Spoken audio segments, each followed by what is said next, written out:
Hi, my name is Cecilia and I work at the School of Education and Communication at Jönköping University.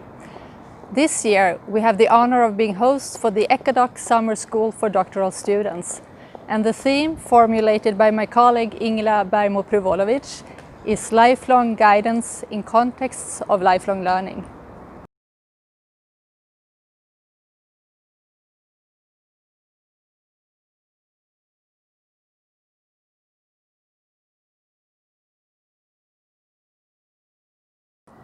The combination of lifelong guidance and lifelong learning corresponds well to the transformation of working life and the effects of globalization that we see in society today.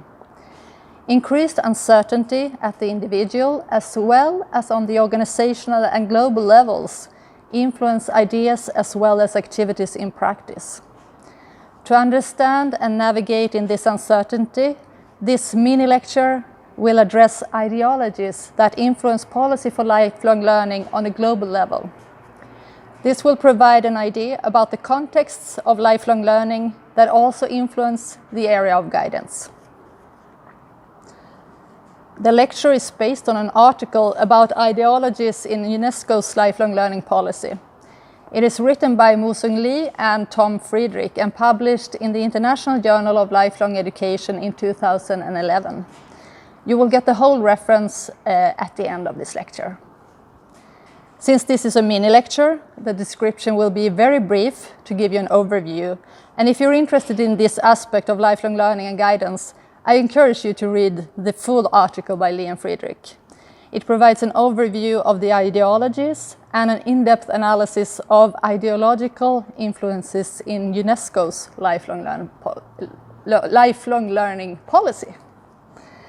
There are a number of international organizations that address social problems on a global scale. And in the field of global educational development, UNESCO is a leading authority. UNESCO stands for the United Nations Educational, Scientific and Cultural Organization. A milestone in lifelong learning policy was UNESCO's so-called Fowler Report from 1972. This report has had a central position in lifelong learning policy, and it emphasized that learning was not only for children but continued throughout life, and that learning took place in all areas of life, not only in formal education, thereby including working life as a central arena for learning. In addition to UNESCO, there are 3 other policy actors influencing educational development on a global level. Well, not only 3, but 3 other central actors. The Organization for Economic Cooperation and Development, the European Union, and the World Bank. These 4 policy actors work with visions for human freedom, but human freedom is interpreted in different ways.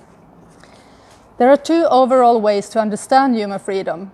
One view of human freedom emphasizes that individuals can earn by accepting the rule of capital and its goals for daily being. When it comes to education, this could imply that the individual has the opportunity to participate in courses that provide the skills demanded by the labor market. The other view of human freedom emphasizes the freedom for community members to grow in pursuit of their own goals by promoting popular rule. In the context of education, it can be about developing basic skills in order to contribute as a citizen in a democratic society and contribute to the development of community and society. Roughly speaking, one could say that the UNESCO represents the approach that is based on the individual as a democratic citizen, while the other 3 policy actors focus on a market-oriented system. In practice, however, it is not as simple as that. One policy actor does not equal one ideology. Instead, different ideological positions are interwoven in policy texts, as there are many dimensions to consider when working on a global level.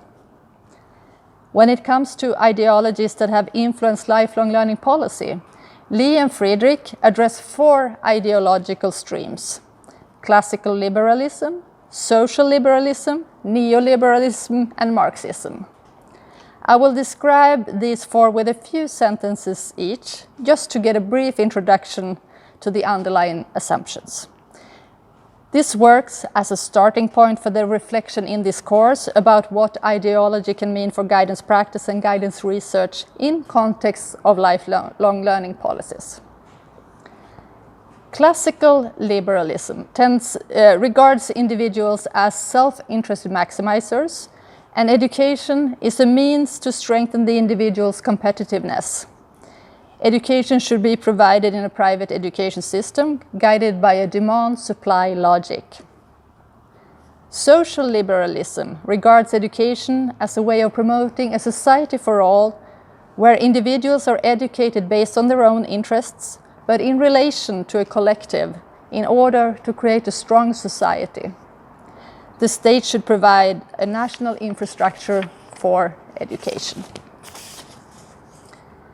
Neoliberalism regards individuals as self-interest maximizers, and through education they can strengthen their competitiveness, similar to classic liberalism, but they are expected to do so in relation to the labor market.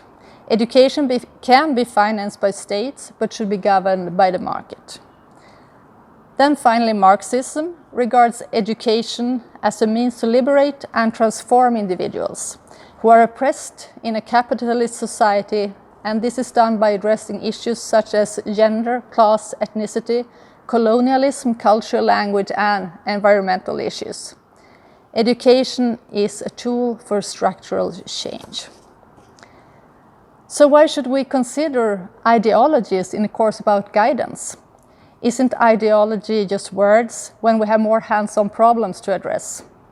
Well, it is important to understand ideologies because they influence the design of systems and structures in our society. Ideologies present ideas that influences our norms and values. They are therefore anything but innocent words and text formulations. So the next time you read a policy paper, think about how ideologies appear between the lines and what this means.